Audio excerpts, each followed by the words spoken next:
자, 부동산 투자의 어떤 위험 과정이 있는데, 자, 위험에서 다뤄야 될 게 몇 개 있는가 한번 체크 한번 해볼게요. 예, 그게 3번에 부동산 투자 위험 돼 있죠. 위험. 그 다음 오른쪽에 보시면 총련 보시죠. 총련. 총련. 찾았어요? 예, 자, 그 다음에 한 장 넘겨볼게요. 자, 207페이지에 보시면은 6번. 처리 방법과 관리 방법 나와 있습니다. 위험의 처리 방법과 관리 방법. 그래서 위험에서 다루고 있는 것은 요 세 개라 봐야 돼요. 요 세 개. 자, 칠판 보시고 체크 한번 하겠습니다. 칠판 보시고.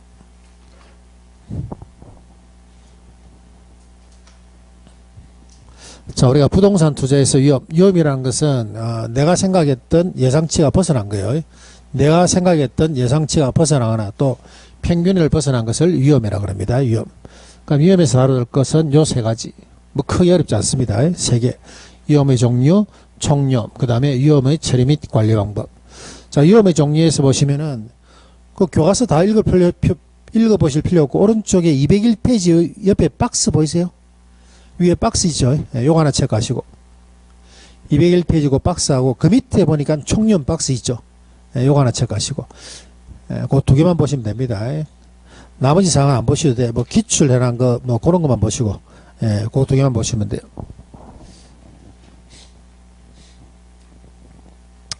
자, 그 다음에 우리가 위험의 종류에서 우리가 여기 여러 가지 위험이 있는 것은 여러분들이 뭐 예를 들어서 뭐 조그마한 상가를 하거나 그래 하다못해 여러분들이 뭐 부동산 사실 때도 이런 것들은 필요한 겁니다. 그냥 여러분들이 넘기지 마시고 좀 대세력이면서 일상생활에서도 여러분들이 좀 쓰셔가지고 친구들이나 주위에 투자한다면은 요 정도 위험은 생각해봤나 하고 던질 수도 있습니다. 그래서 우리가 사업상 위험이라는 것은 수익성이 하락하는 위험을 사업상 위험이라고 합니다.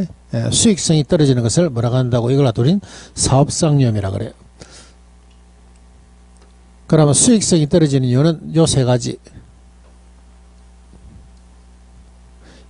수익성이 떨어지는 것은 저 세 가지. 시장위험, 운영위험, 위치적 위험.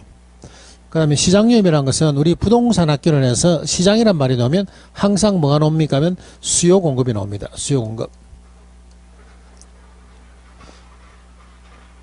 여러분들이 일요일 뭐 주말이나 되면은 시장 가까운 데는 뭐 재래시장 그 다음에 좀 이렇게 백화점 이런 데 다 요걸 우리는 시장이라 그러죠.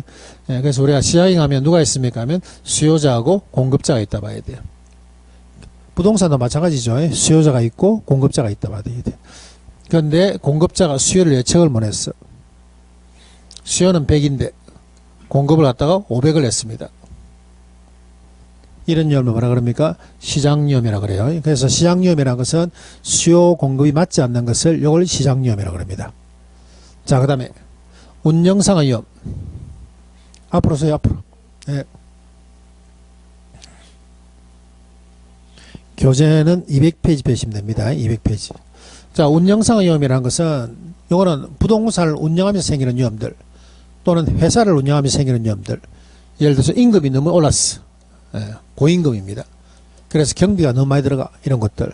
노조들이 파업을 합니다. 이런 것들.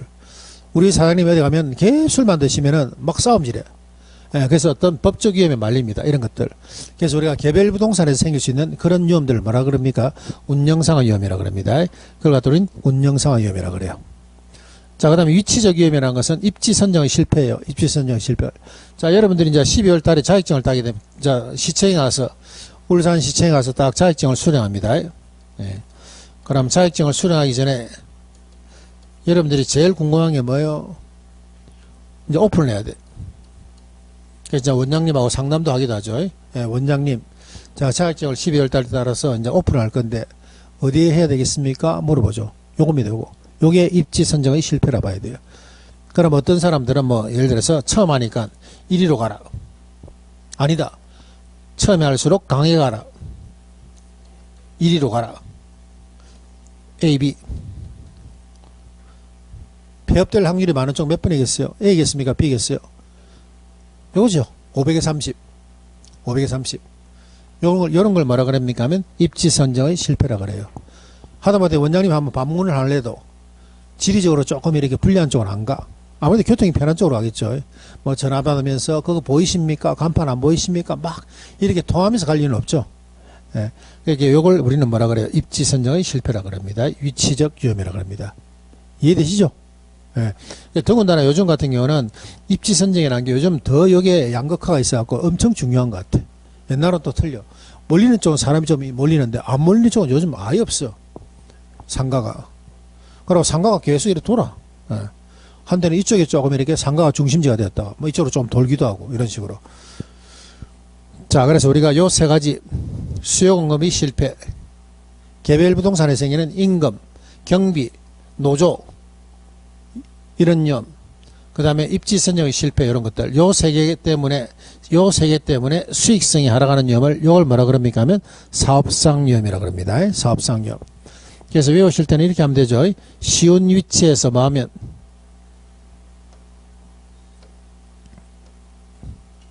쉬운 위치에서 뭐 하게 되면은 사업을 하게 되면 어떻다? 수익성이 하락하는 위험, 또는 쉬운 위치에서 수익성이 하락하는 위험을 사업상 위험이란다. 이렇게 하시면 됩니다. 예. 쉬운 위치 됐나요? 예. 그래서 쉬운 위치에서 사업을 하면 위험합니다. 이렇게 생각하시면 돼. 자, 금융적 위험, 이거는 뭐 설명할 거 없습니다. 예. 금융적 위험이라는 것은 국가의 어떤 금융정책에 따라서 변동금리가 올라갑니다. 지금 전 세계적으로 금리는 조금 내려가는 추세죠. 조금 내려가는 추세인데 우리나라만 지금 아직 금리를 계속 잡고 있습니다. 그래서 이렇게 해서 금리가 조금 올라가서 부채 감당하기가 좀 힘들어. 내가 돈을 빌렸는데 전에는 이자를 한 달에 50만 원 냈다면 지금 한 뭐 예를 들어서 70만 원, 80만 원 또는 100만 원 이렇게 해서 이자가 높아지는 것을 요걸 뭐라 그럽니까 하면 금융적 위험이라 그럽니다. 자, 그 다음 법적 위험이라는 것은 요거는 정부 정책이죠. 법적 위험을 줄 수 있는 데는 정부밖에 없어. 정부의 어떤 정책 규제 이런 것 때문에 위험해지는 거. 부동산을 샀는데 토지거래 허가제 때문에 묶여버렸습니다. 팔지를 못해. 매수자가 없습니다. 이런 걸 가지고 우리는 전부 다 법적 위험이라 하면 되겠죠. 정책 규제에 따른 위험을 법적 위험이라 보시고. 인플레 위험이라는 것은 지금 있는 상황이죠. 지금 있는 거. 화폐 가치가 떨어지죠. 물가가 상승함으로써 화폐 가치가 떨어집니다. 물가가 상승함으로써 화폐 가치가 떨어지게 되면 내가 사고자 하는 구매력은 하락한다 봐야 되죠. 그래서 구매력이 떨어지는 위험, 이 위험을 뭐라 그럽니까 하면 인플레 위험이라고 합니다. 인플레 위험. 우리나라에서 인플레 위험을 제일 대처를 잘하는 데 어디예요? 은행이죠. 은행. 대출자 은행. 뭐로서? 변동금리로서. 변동금리. 그래서 변동금리라는 것이 대출자 은행 자기 입장에서 다른 물가 상승률 인플레이션에 따른 화폐 가치 하락 위험을 누구한테? 차입자한테 넘기는 거야. 그게 변동금리입니다. 변동금리. 자, 유동성 위험. 우리는 이거 제일 조심해야 되죠. 우리는 뭐 큰 사업을 안 하기 때문에 우리가 제일 조심할 건 요겁니다. 요거. 유동성 위험. 어쩌든 이렇게 해서 사업도 안 되고, 어쩌든 간에 일하다 보니까 부동산을 팔아야 되겠어. 근데 그게 안 팔리죠. 그게 무슨 위험? 유동성 위험. 현금화 되지 못합니다. 황금성이라 그러죠. 현금화, 황금성이 못 되는 것을 요걸 갖두린 유동성 위험이라고 합니다. 그래서 항상 여러분들이 이제 부동산을 살 때, 집 살 때 어떤 집 사라고 그랬어요? 잘 팔리는 집 사야 돼요. 아시겠죠? 자기가 좋아하는 집보다는 잘 팔리는 집을 사셔야 됩니다. 울산 시내에서도. 지금 이제 그게 양극화가 뚜렷해지죠. 뚜렷해져. 더군다나 우리나라 자산의 한 7, 80%는 대부분이 나이가 들수록 한 60대 기준으로 했을 때 자산의 한 7, 80%가 80%가 뭐에 묶여 있습니까? 부동산이에요. 부동산. 엄청 잘못된 거죠. 나이가 들수록 금융자산이 많이 되는데 우리나라는 거의 부동산이에요. 근데 여기에 현금화가 안 돼. 현금화가 안 돼. 그런 위험을 뭐라 그럽니까 하면 유동성 위험이라고 그럽니다. 그 뒤에 보시면은 집 많다고 땅 많다고 자랑하는 사람 엄청 많죠. 현금 없어. 현금 없다니까. 근데 외국 사람들이 보면 나이 들어갖고 계속 이렇게 외국을 여행 다니고 뭐 이렇게 뭐 전에 보니까 뭐 북극 마라톤 이런 데 있죠. 뭐 TV 기안 84 북극 마라톤 봤어요. 그 참가비 얼마인 줄 아세요? 참가비가 거의 한 2,500만 원 합니다. 예, 그래서 나이 들어서 그렇게 다 이래 달릴 수 있는 이유가 다 외국 사람들이잖아.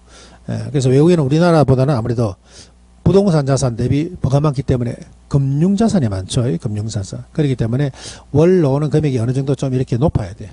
그러니까 뭐 세배로 계속 이렇게 여행 다니고. 근데 우리나라는 나이가 들수록 맨날 자랑하는 건 땅 많다. 집이 몇 개다. 이거밖에 자랑 안 해. 그러니까 내 그 집 붙들고 늙어도 있어야 되는 거예요. 그냥. 한국에.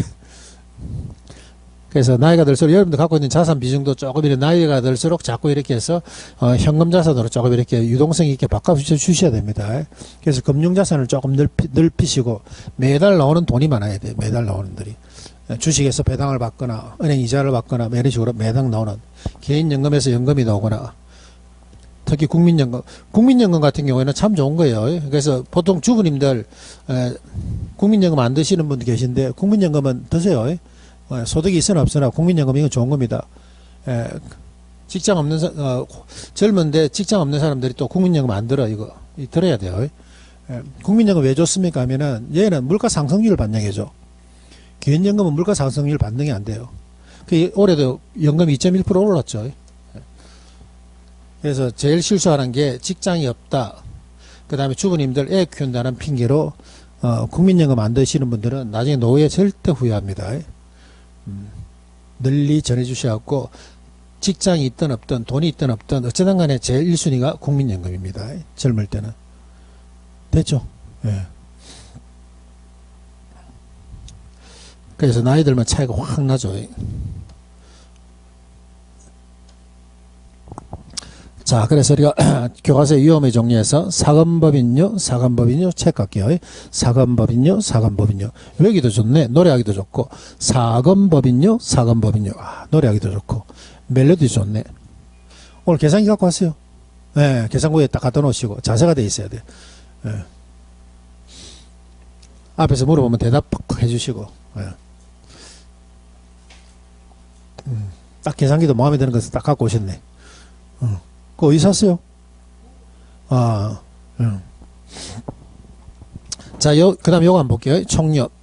자, 요거는 여러분들이 박스 그냥 밑에 그거 보시면 됩니다. 우리가 총력이라는 것은 구성이 어떻게 됩니까? 하게 되면 체계적 위험과 플러스 비체계적 위험이라 봐야 돼요. 체계적 위험 플러스 비체계적 위험. 자, 여기 한번 볼게요. 여기 4개의 부동산 A, B, C, D 또는 전방. 요 4개가 있다 볼게요. 또는 뭐 주식 종류. 이런 것들. 뭐 작게는 전방, 크게는 부동산, 주식 이렇게 해서 4개의 어떤 상대가 있다 볼게요. 자, 이 사람들이 어떤 예를 들어서 우리말로 이제 장사를 하기 위해서는 또는 뭐 기업을 움직이기 위해서는 요 3가지 어째요? 요 3가지. 인플레이션, 경기 변동, 이자율 요거. 자, A 부동산 입장에서 나는 기업 운영하는데 인플레이션은 받겠는데 경기 변동은 안 받을래. 그 다음 B 입장에서 나는 내한테는 인플레이션 오지마. D 입장에서 나는 인플레이션과 이자율을 받겠는데 경기 변동은 싫어. 할 수 있다 없다? 없죠.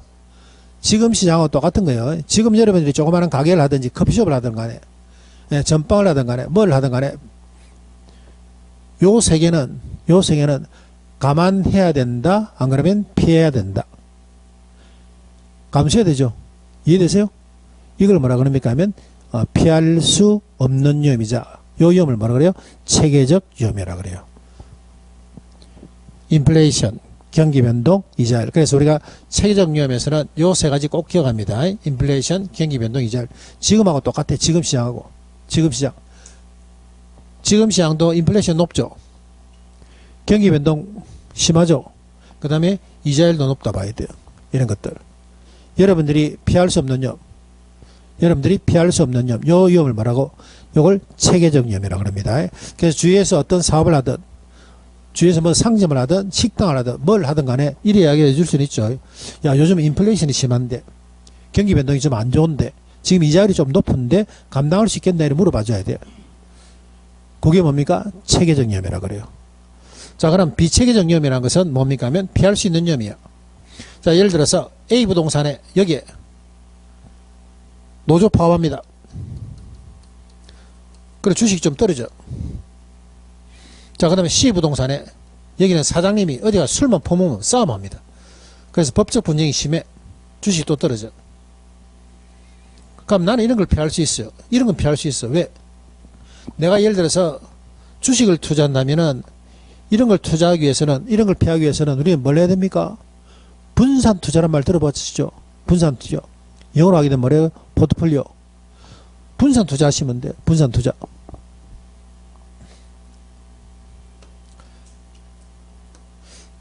자, 그러면은 얘는 조금 주식이 내려가고, 얘는 좀 올라가줘야 되고, 얘는 내려가고, 얘는 좀 올라가줘야 돼. 이렇게 해서 내가 뭘 함으로써 분산 투자를 하면서 이러한 것들, 개별 부동산에 생기는 이런 위험들은 내가 피할 수가 있다 봐야 돼요.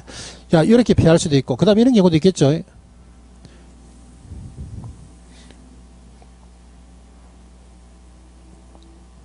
자, 어떨 때는 얘가 좋아. 그 다음에 어떨 때는 또 얘가 좋을 수도 있고, 얘가 떨어지고 얘가 떨어집니다. 이렇게. 이런 식. 이 기업이, 내가 미리 이 기업이 노조 파업할 거라고는 예상을 못 하죠. 그렇기 때문에 우리는 뭘 해놔야 돼? 무조건 분산 투자를 해 놓으셔야 돼. 그래야므로써 뭘 할 수 있다? 비체계적 위험을 갖다가 제거, 감소할 수 있습니다. 그래서 우리가 이러한 어떤 개별 부동산에 생기는 비체계적 위험을 제거, 감소하기 위한 게 뭐라고? 그게 뭐라고요? 포트폴리오입니다. 그게 뭐라고요? 포트폴리오입니다. 주차장 아니에요. 예? 뭐라고요? 포트폴리오라고. 자, 그럼 두 개만 기억할게요. 체계적 위험 세 가지. 어떤 업을 하든 간에 피할 수 없는 위험. 체계적 위험 세 가지. 경기 변동, 인플레이션, 이자율 요구. 그 다음에 개별 부동산에 생기는 비체계적 위험은 어떻게 우리가 제거 감소하는데? 포트폴리오입니다. 포트폴리오하고 요거 세 개 기억해 놓습니다. 요거 세 개. 자, 그래서 결론은 포트폴리오를 통해서 비체계적 위험을 제거 감소함으로써 총 위험은 사라진다. OX. 포트폴리오를 통해서 비체계적 위험을 제거 감소하게 되면 총 위험은 사라진다. OX. X. 총 위험 사라질 수 있다 없다? 사라질 수 있다 없다? 없다. 누구 때문에? 얘 때문에. 총위험을 구성하고 있는 위험은 두 가지입니다. 총위험은 체계적 위험 플러스야.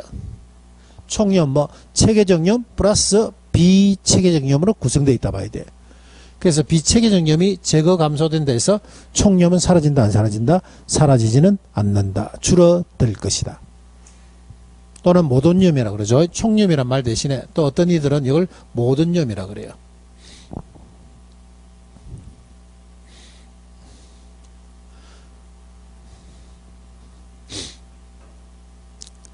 체계적 위험 세 가지 기억합니다. 경기 변동, 인플레이션, 이자율. 그 다음에 비체계적 위험을 제거 감소하기 위한 것은 포트폴리오. 그래서 포트폴리오를 통해서 비체계적 위험이 제거 감소됨으로 해서 총 위험은 줄어든다 하셔야 됩니다. 줄어든다.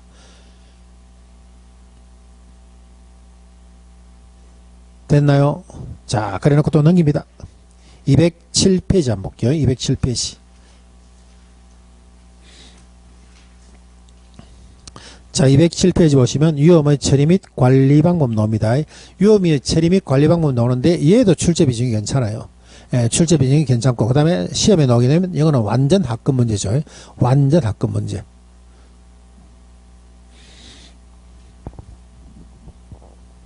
자, 보니까 거기에 207페이지 보니까 처리 방법의 1번 위험한 투자를 제외 동그라미 씁니다. 제외.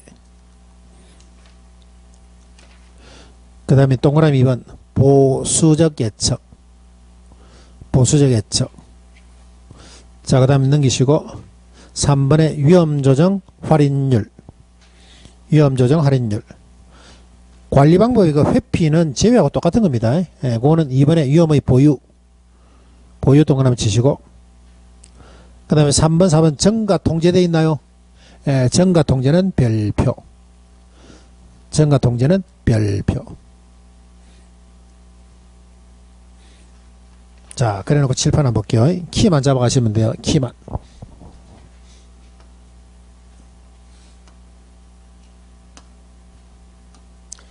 자, 요 용안에 답이 다 있습니다. 용안에 답이 다 있어. 제외 회피란 것은 요거는 무슨 말이에요? 앞에 뭐를 제외한다고? 위험을 제외하고 위험을 회피한다고. 그럼 이 사람들은 진정한 투자를 볼 수 없죠. 이런 사람들 어디 가겠어요? 뭐 정기예금이나 가겠지 뭐. 정기예금에다가 뭐 국채나 공채, 국공채로 가겠지. 이런 식으로. 이 사람들은 진정한 투자를 될 수 없어. 제외 회피한다는 것은 투자 위험을 보고 도망가는 사람들. 자, 그 다음에 보수적 예측이라는 것은 수익은 낮게 보고 비용은 높게 봅니다. 자, 요 말이 무슨 말입니까? 하게 되면, 자, 여기 보니까 임대용 부동산 하나 있어. 여기 보니까, 한 100억짜리입니다. 100억짜리. 여기 보니까 부동산 하나 있어. 딱, 소장님. 중년 신사 한 분이 여기 딱 왔죠. 예. 여기다. 요거 문의하려고. 이 소장님한테 왔어. 자, 그렇게 해서 이제 이 사람은 갑자기 소장님 눈이 번쩍 띄죠. 요거 하나 거래하게 되면은 한 2년간은 막 중개수수료 없어도 먹고 살겠죠. 뭐 유지비하고 나오겠지. 그죠? 예, 그래서 눈이 번쩍 띄갖고 비싼 커피 한 잔 탁 대접합니다. 아이스 아메리카노. 그러면 상담하죠. 자, 그래서 물어봅니다. 이분한테. 자, 한 달에 여기서 매출이 얼마 올라옵니까? 그러니까 이분이 한 달에 여기서 매출이 한 5억 정도는 올라온다 그래요. 5억 정도.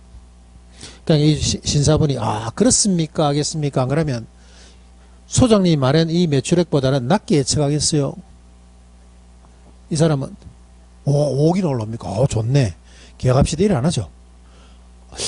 제가 보기에는 5억보다는 한 3억 정도 올라올 것 같은데 이런 식으로 조금 낮춰버립니다. 이 사람이. 자, 그 다음 메인트레스 차지. 유지보수는 얼마 나옵니까? 하면 유지보수는 한 1억 정도 나옵니다. 성관계도 갈아야 되고 1억 정도 나온다면 이 사람 뭐라겠어요? 이 사람은 이 안에 있는 구석구석을 다 두들보고 페인트도 칠해야 되겠고 엘리베이터도 갈아야 되겠고 소방기구도 갈아야 되겠고 이렇게 하고 택도 없다 그러죠. 한 2억 정도 들겠네 이렇게 합니다. 순간적으로 소장님 이 아이스 아메리카노 빼들고 싶겠죠. 차라리 믹스커피 줄걸. 그러면 이 사람은 당연히 이렇게 해야 됩니까? 안 그러면 소장 말을 믿어야 돼요. 당연히 해야 되죠. 이런 예측을 뭐라 그럽니까? 하면 보수적 예측이라고 합니다. 그래서 우리가 임대용 부동산을 갖다가 매매하기 위해서 방문했을 때 다른 부동산도 마찬가지죠. 여러분들도 마찬가지야. 항상 소장님이 말하는 것보다는 수익은 어떻게 봐야 돼? 낮게. 비용은 높게 봐야 되죠. 그겁니다. 그거. 수익은 어떻게? 낮게. 비용은 높게 보는 게 이게 보수적 예측이라 봐야 돼요.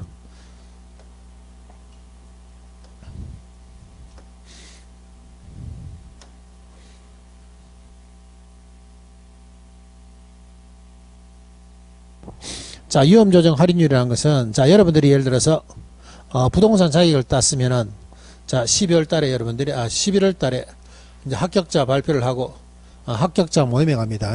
그럼 여기 합격자 모임에 가게 되면은 학생들이 제일 많이 한 것 중에 관심사 중에 한 개가 뭐겠습니까? 하면 경매야. 그래서 서로 모여갖고 이제 또 경매도 비우자 그래요. 경매학원도 가고, 경매도 비우자 그래요. 자, 그래서 이제 경매를 좀 배웠어. 그래서 이제 딱 경매장에 갔습니다. 딱 갔는데 이 물건이 10억이 나왔어. 10억짜리 물건이 여기에 5억이 나왔습니다. 그럼 몇 프로 할인된 거요? 50%. 근데 자기가 이제 자격증도 있고 공시 갖고 권리 분석도 좀 하고 그 다음에 좀 아니까 물어볼 것도 좀 많고 이렇게 하다 보니까 여러 가지 위험 받았어. 등기부에 없는 유치권도 좀 있고 보니까 좀 위험해. 그럼 나 이 부동산을 갖다가 나는 여기에 들어가지 않을래. 그래서 나는 기다렸다가 얼마 떨어질 때까지 2억 떨어질 때까지 나는 기다릴래. 그러면 2억이면 할인율이 몇 프로 된 거예요? 80%.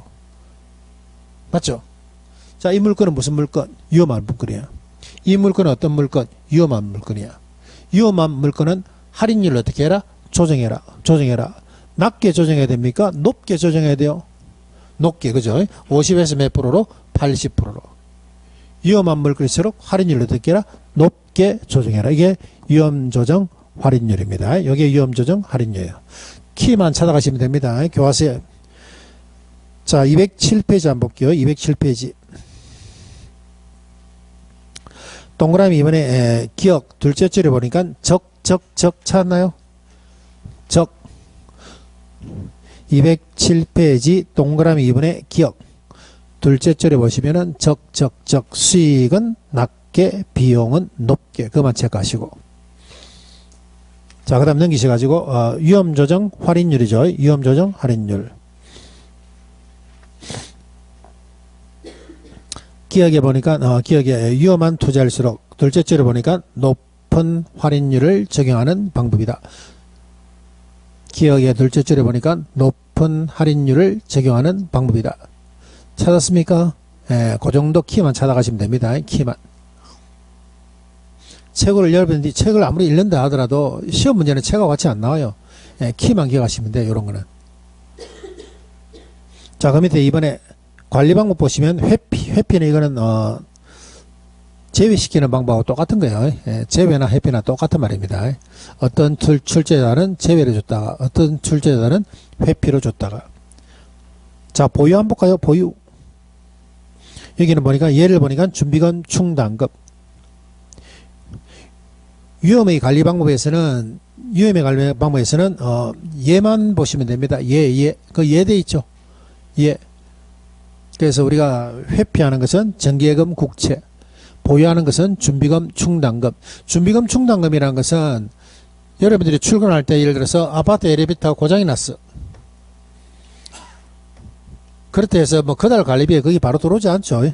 그건 항상 어디에서 아파트에서 모아놨던 어떤 충당금에서 나간다 봐야 돼요. 그런 것들 준비금 충당금.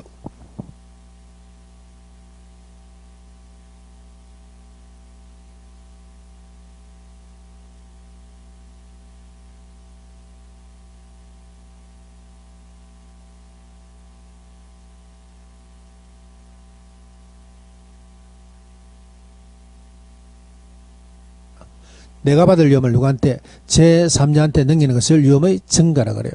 그래서 대표적인 게 아까 얘기했던 변동금리. 대출자 은행이 받아야 될 화폐가치 하락 부분을 누구한테? 차입자한테. 그 다음에 두 번째 임대료 인상. 지난해 보유세에 관련된 부담 부분, 재산세, 종합부동산세에 대한 부담 부분을 누구한테? 임대인이 누구한테? 임차인한테 넘기는 거.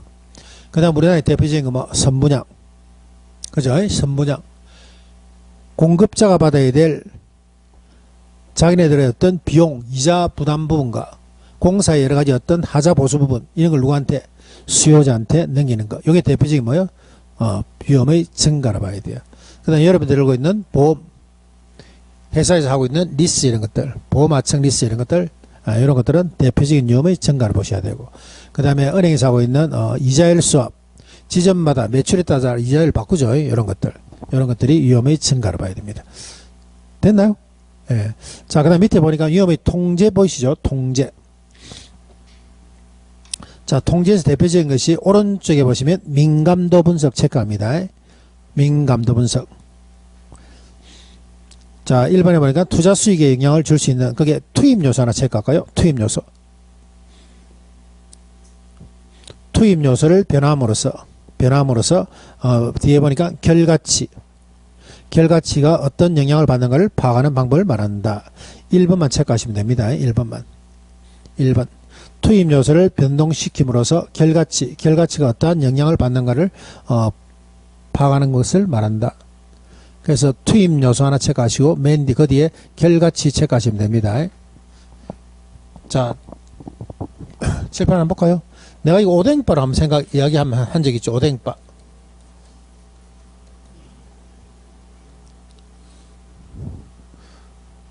(12월) 달에 안 했습니까? 했는지 안 했는지 모른다. 그죠? 모른다. 자, 기억나세요? 예. 자, 여러분들이 좋아하시는 오뎅바. 비교하기 참 좋죠. 이거 하려면 뭐 있어야 됩니까? 임대료. 그 다음 뭐 있어야 돼? 오뎅이 있어야 되고. 그 다음 뭐 있어야 됩니까? 알바.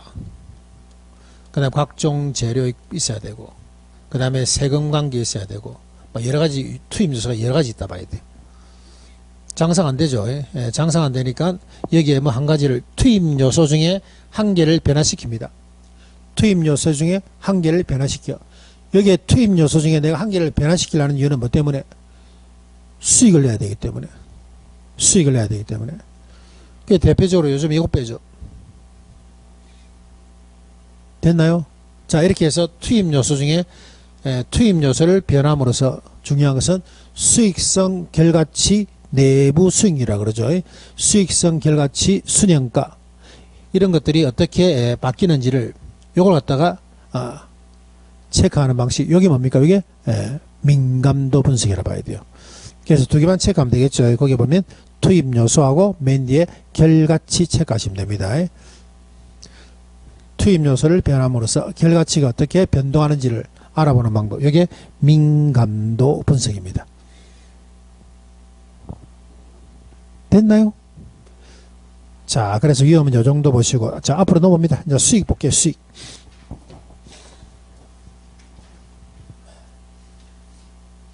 자, 위험 대비 수익률 보시면은 202페이지.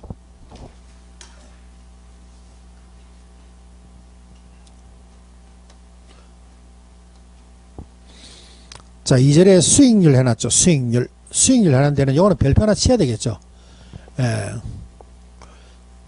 이거는 그냥 해마다 시험 문제 한 문제라 보시면 돼요. 한 문제. 근데 여기에 수익률 계산하는데 여기 계산 문제가 하나 있습니다. 계산 문제. 자, 요걸 한번 풀어볼 수 있는지 한번 체크 한번 해볼까요?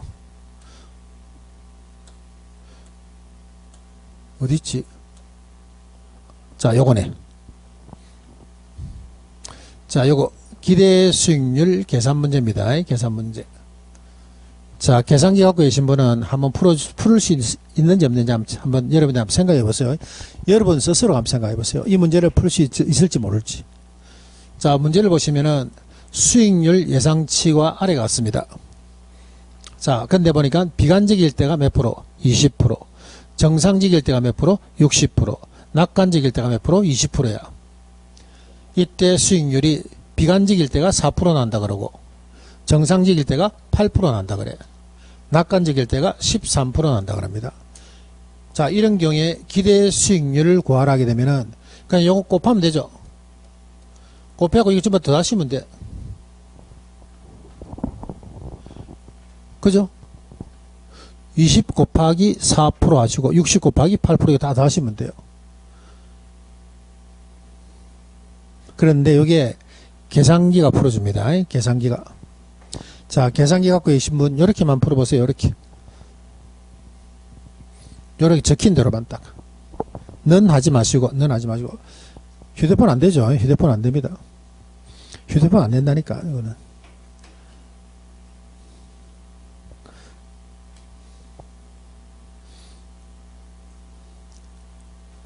적을 거 없는데 계산기 치면 답이 바로 나올 건데. 자, 계산기 갖고 계신 분 같이 한번 해볼게요. 자, 이렇게 합니다. 똑같이 넌 하지 마세요.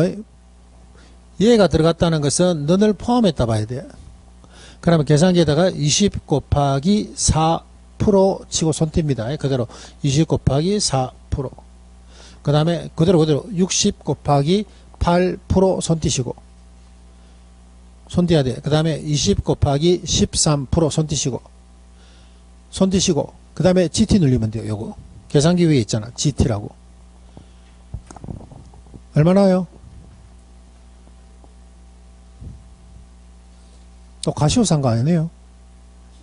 가시오는 사지 말았는데 내가 가시오 사지 말라고 몇 번 이야기했는데 가시오를 제외하고 사세요 이랬는데. 자, 그 계산기 한번 해보세요. 가시오 내가 사지 말라고 몇 번 이야기했는데 나와요? 이거 썼습니까? 계산기가 없어요.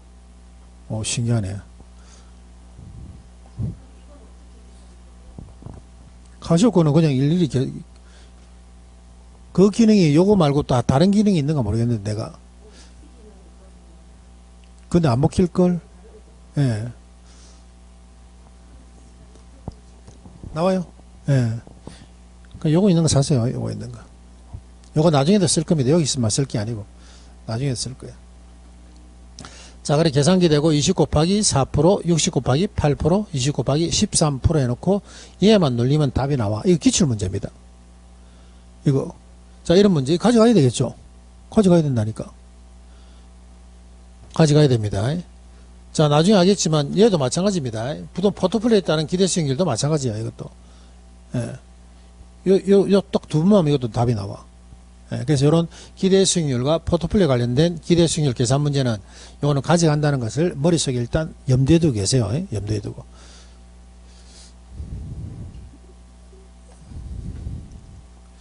내가 분명히 이야기했는데. 자, 202페이지 한번 볼게요. 202페이지.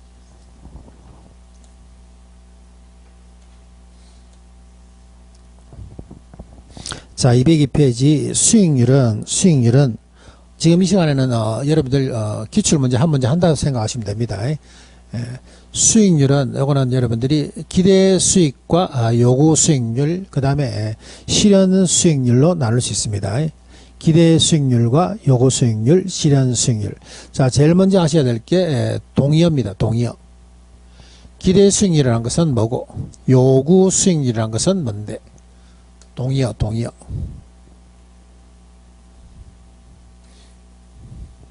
기대 수익률이라는 것은 여러분들이 투자했을 때 예상하는 수익률이에요. 그런데 요구 수익률이라는 것은 투자 도움을 가지고 여러분들이 시장에서 최소한 받을 수 있는 수익이라 봐야 돼요. 그래서 요구 수익률과 대표적인 것이 여기 뭡니까? 금리라 봐야 되죠. 금리. 대표적인 게 뭡니까? 금리라 봐야 돼요. 예를 들자면은, 자, 그래서 기대 수익률이라는 것은, 요거는 내부 수익률이라는 것은, 내부 정보라는 것은 눈에 보인다, 안 보인다? 보통 우리가 내부 정보를 향하여, 뭐 공직에 계신 분이 내부 정보를 향하여 뭐 토지를 사서 뭐 투기를 했다, 이런 말을 들었을 거예요. 그렇기 때문에 내부 정보라는 것은 안 보이는 정보야. 그래서 내부 수익률이라는 것도 이것도 안 보이는 수익률이에요. 다시 말해서 예상 수익률이라 봐야 돼요. 동의에 두기 기합니다. 기대 수익률 같은 것은 내부 수익률과 예상 수익률. 그 다음에 요구 수익률이라는 것은 여러분들이 얻을 수 있는 최소한의 수익률. 최소한의 수익률을 갖고 있는 요구 수익률이라고 합니다. 기회비용이라고 그러죠. 자, 은행 금리가 3%인데 다른데 부동산 개발회사에 투자하면 한 5% 수익은 준다 그래. 이 3%는 눈에 보이죠? 1년에 내 통장에 딱 찍힐 것이 미리 보여. 근데 이건 보인다, 안 보인다? 이건 안 보인다는 거야. 그래도 우리가 여기에 투자하는 것은 뭐 때문에 기대 수익률이 뭐보다는 하다못해 이 금리인 요구 수익률보다는 크기 때문에 여기 투자가 채택이 된다 봐야 돼요. 그래서 보면 투자 채택 여부 보이시죠? 투자 채택 여부. 기대가 뭐보다 크면은, 기대 수익률이 뭐보다 크면은 요구 수익률보다 크면은 투자가 채택이 된다 봐야 돼요. 그리고 기대하고 내부 수익률이 같은 말이죠. 내부 수익률이 뭐보다 크면은 요구 수익률보다 크면은 투자 채택이 된다 봐야 돼요. 됐나요? 자, 그러면 얘가 5%고 얘가 3%입니다. 투자를 했어. 그러면 3% 요구 수익률을 생각한다, 안 한다? 안 한다. 그러죠? 버려야 돼. 그래서 얘를 뭐라 그럽니까 하면 기회비용이라 그래요. 여러분들이 지금까지 여러분들 살아오면서 지금 이 시간까지 살아오면서 버렸던 거 많죠? 어릴 때부터 공부해라 버렸고, 이렇게 하면 돈 벌을 수 있을 거다 버렸고, 다 버린 것들이 많다니까. 그런 것들 다 뭐라 그래요? 기회비용이라 그래요. 이 시간도 나중에 돌아서면 이것도 뭐가 돼? 기회비용이 되죠. 아씨, 작년에 내가 공부 좀 합격해 놓을 걸. 괜히 뭐 슬프게 학원만 가고 공부를 안 하고 막 새엄마를 보냈네, 막 그런 생각을 하죠. 분명히 그런 생각 들겠죠. 내년에 분명히 그런 생각 든다니까. 아, 작년에 학원 갈 때 공부 좀 할 걸. 합격, 작년에 자격증 따놓을 걸. 그런 생각, 그죠? 그런 게 다 뭡니까? 기회비용이라 봐야 돼요. 그럼 기회비용이라는 것은 여러분들이 오시면서 버렸던 대안들 있죠. 좀 좋은 대안인데 버렸던 걸 뭐라 그래? 기회비용이라 그래요. 얘 기대 수익률 채택하게 되면 얘 버려야 되죠. 그래서 요구 수익률과 기회비용 같아 봐야 됩니다. 기회비용 같아 봐야 돼요. 평생 우리는 기회비용을 지고 살죠. 오늘 아침에 일어나서 운동 좀 할 걸. 이런 것들. 됐나요? 자, 그래서 우리가 투자가 일어날 때는 기대가 뭐보다 크면은 요구 수익률보다 크면은 투자가 채택이 됩니다. 자, 다시 한 번 더. 투자가 채택되기 위해서는 뭐가 뭐보다 커야 된다고? 기대가 뭐보다 크면은 요구 수익률보다 크면 투자가 채택이 된다 봐야 돼요. 자, 그래 놓고 한번 물어볼게요. 자, 1억을 들고 있는 갑이 은행에 3% 수익, 다시 말해서 요구 수익률을 넣고자 은행 가고 있는데 전화가 와서 친구가 그러지 말고 내한테 투자해라. 내가 7% 줄게. 이번에 보니까 저 수익형 부동산에 좋은 거 있더라. 이게 뭡니까? 기대 수익률이야. 자, 근데 이 사업이 끝나고 나니까 보니까 이게 마이너스 10%가 돼버렸어. 이게 실현 수익률입니다. 자, 투자 채택 여부 OX. 투자가 채택이 된다 안 된다?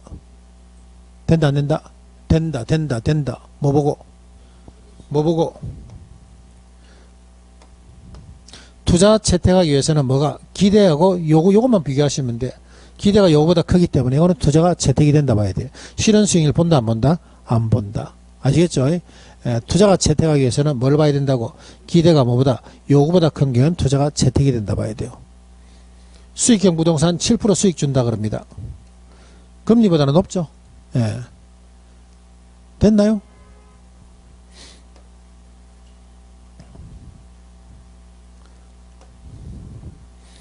자, 그 다음 요거 한번 볼게요. 투자균형.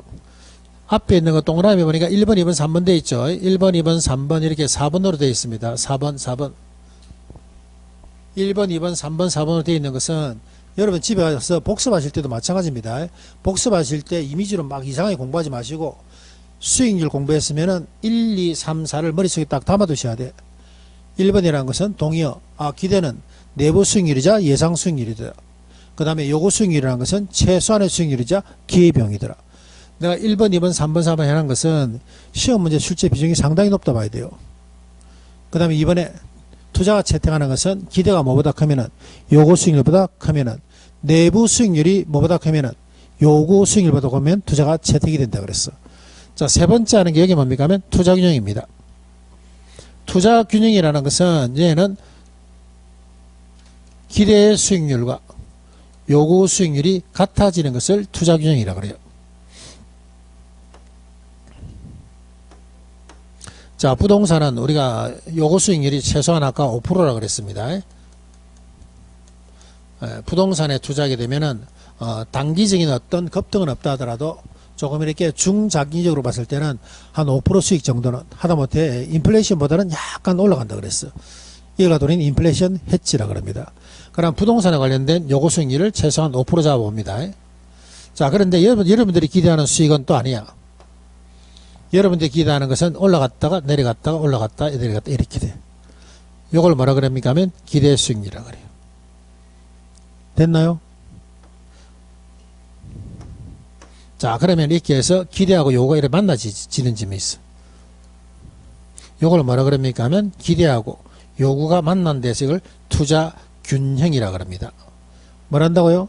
투자 균형이라고 그래요. 그래서 기대하고 요구가 만날 때 이때 누가 움직이는 거 한번 볼게요. 그림상으로 보니까 누가 움직여요? 기대가 움직여.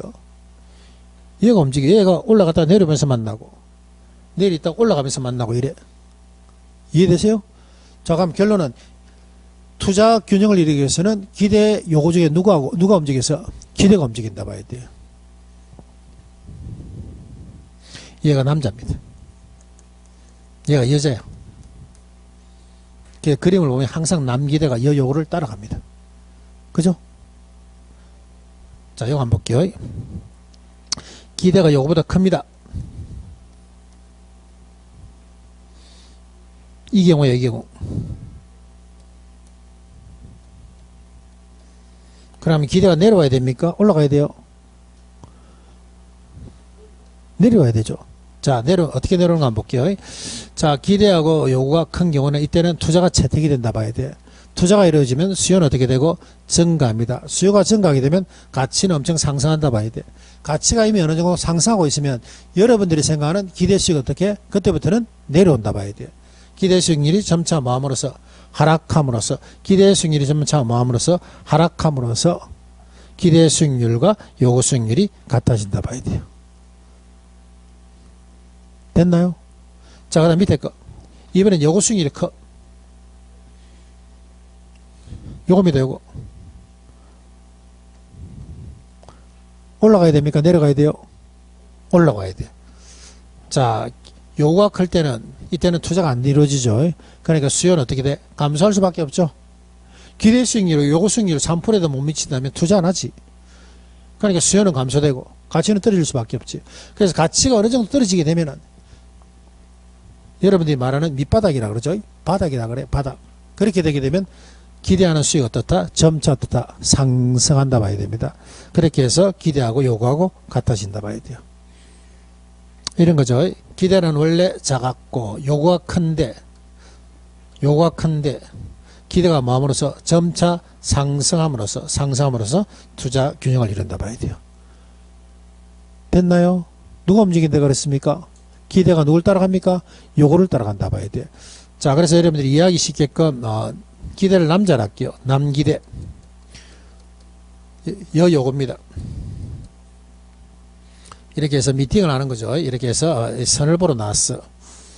그런데 보니까 요거 수익률이 작습니다.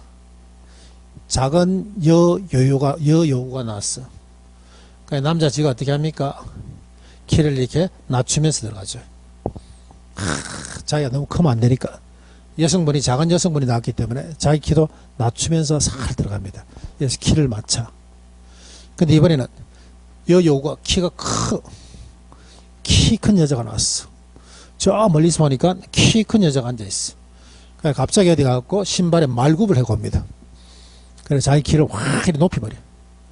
그렇게 해서 키를 이렇게 맞춘다 봐야 돼.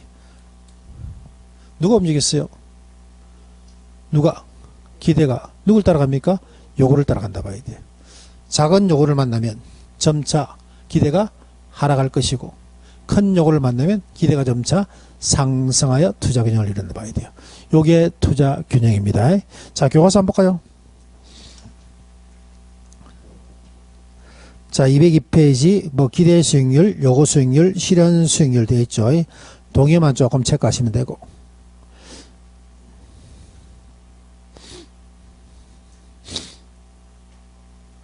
자, 그 다음에 자, 한번 넘겨볼까요? 넘기시면은 거기에 204페이지에 3번에 투자 균형 볼게요. 투자 균형 봤을 때 메뉴에 양가로 1번 기대가 요거보다 크죠? 기대가 요거보다 큰 거 보이세요? 205페이지 메뉴에. 그러면 중심은 어디에 있습니까? 하면 요거에 있다 봐야 돼. 요거가 작은 거 맞죠? 그럼 기대가 점차 모여서 하락하여. 박스 안에 돼 있죠? 기대 수익률이 점차 모여서 하락하여 투자 균형을 이룰 것이고. 자, 그 다음에 양가로 이번엔 요거 수익률이 크죠?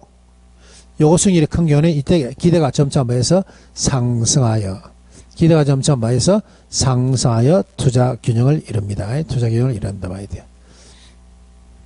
됐나요? 자, 여기까지 하고 좀 쉬고 요구 수익률 볼게요. 조금 쉬겠습니다.